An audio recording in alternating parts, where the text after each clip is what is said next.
ये कहानी है एक फूलपुर नामक गांव की, जहां कौशल्या अपनी 4 बहुओं के साथ रहती थी। उन चारों में से 2 बहुएं अमीर घरों की है तथा 2 बहुएं गरीब घरों की है। कौशल्या 2 गरीब बहुओं से चिढ़ती रहती थी। उसमें से एक बहू सुमन कहती है कि माँ जी, ये साड़ी कैसी लग रही है? सही लग रही है, लेकिन इस साड़ी को कल होली के दिन पहनना। आज वो पीली वाली पहनना जो तुम्हारी माँ ने दिया था। माँ जी, हम दोनों के घर से तो होली का सामान आ गया, इन दोनों के घर से कब आएगा? मुझे लगता है कि इन दोनों के घर से सामान नहीं आएगा। हाँ, सही कह रही हो आरती बहू, मुझे भी ऐसा लगता है। अब अपने ही घर को देख लो, तुम्हारे घरों से कितना ढेर सारा सामान आया है। कोई बात नहीं माँ जी, आप हमारे घरों के सामान से काम चला लीजिएगा।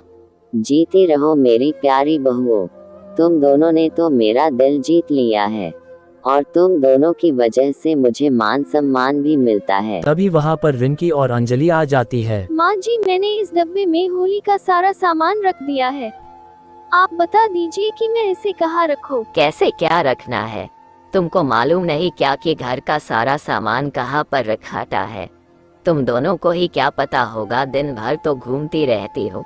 और हाँ, तुम दोनों के घर से तो सामान आने वाला तो है नहीं, इसलिए सामान को अच्छे से रखना। रिंकी और अंजलि अपनी सासू माँ की बातें सुनकर उदास हो जाती है और रसोई घर में जाकर खाना बनाने लगती है। थोड़ी देर बाद चारों बेटे घर आ जाते हैं। तभी रिंकी का पति कहता है कि माँ, आज रिंकी के मम्मी पापा फोन किए थे, वो लोग बोल रहे थे कि कल घर आने वाले हैं।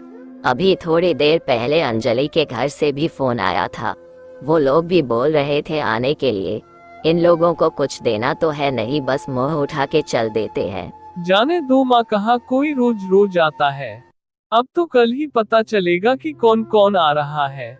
सुमन और आरती अपने दोनों देवर की बातें सुन लेती है और कहती है कि माँ जी, इन दोनों से कह दीजिए कि जिसके घर से जो कोई भी आएगा वह अपने घर वालों के लिए भोजन बना लेंगे, क्योंकि हम दोनों के पास खुद इतना काम होता है कि हम लोग खुद खाली नहीं होंगे।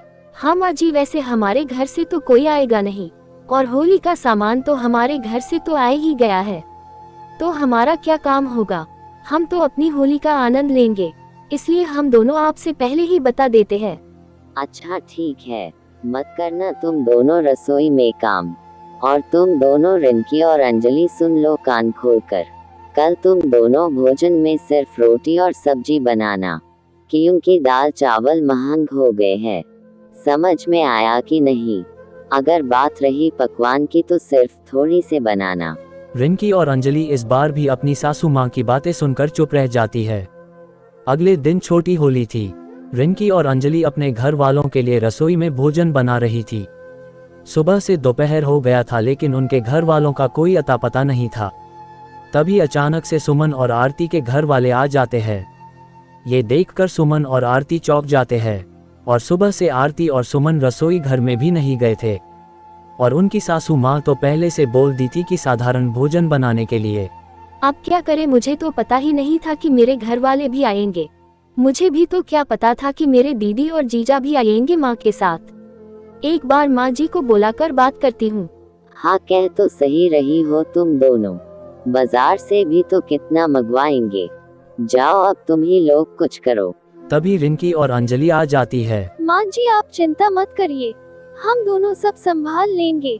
सुमन भाभी, बस आप अपनी पापड़ दे दो जो उस दिन आपके घर से आया था, और आलू तो मैं वो बाल दी हूँ, उसे मिस कर टिकिया बना देती हूँ और उसके साथ में चाय भी बना देती हूँ। रिंकी और अंजलि जल्दी जल्दी से सब बनाने में लग जाती है। सुमन और आरती भी वहीं पर खड़ी थी। उनको अपने आप पर लज्जित महसूस हो रहा था, क्योंकि रिंकी और अंजलि के घर वालों के आने का सुनकर वो दोनों बिल्कुल मदद करने नहीं आई थी। साधारण से भोजन ही बने थे। थोड़ी देर में रिंकी और अंजलि मिलकर सारा पकवान बना देती है। कौशल्या भी आज ये सब खड़े होकर देख रही थी। उनके घर पर आए हुए मेहमान होली का आनंद ले रहे थे। रिंकी और अंजलि उन लोगों में इतना खुल मिल गई थी कि मानो उनकी ही बेटी हो। शाम को रिंकी के भी माँ और पापा आ जाते हैं। सुमन और आरती भी उनकी बहुत अच्छे से खातिरदारी करती है। रिंकी के पापा बहुत देर सारा सामान लाए थे, फिर बाद में सब खुशी खुशी अपने घर चल जाते हैं। रिंकी, आरती, सुमन, अंजलि, कहाँ हो तुम लोग?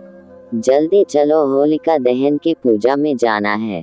अरे रिंकी और अंजलि बहू, तुम दोनों की साड़ी तो बहुत अच्छी लग रही है। हाँ माँ जी, ये साड़ी हमें सुमन भाभी और आरती भाभी ने होली के उपहार में दिया है। माँ जी, ये हमारे गले का हार देखिए, ये हमें रिंकी के माँ और पापा ने दिया है। सच में मेरी चारों बहुएं बहुत अच्छी है और दिल से हीरा है हीरा, मुझे आज पता चला।